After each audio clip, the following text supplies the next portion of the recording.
আলাইকুম সম্মানিত ভিউয়ার, সুখসাগর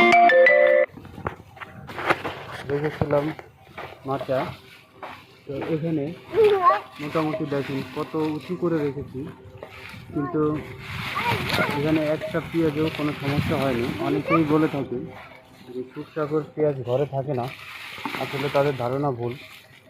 এখানে এক মাসের উপরে পেঁয়াজ রেখেছি, এই পেঁয়াজে কোনো রকমের কোনো সমস্যা হয়নি এবং পেঁয়াজগুলো খুব সুন্দর শুকিয়ে গেছে এবং কোনো ধরনের কোনো সমস্যা নেই। পেঁয়াজ ঘরে রাখার জন্য যতগুলো গুণের প্রয়োজন পেঁয়াজের, সবগুলো গুণই এখানে বিদ্যমান রয়েছে।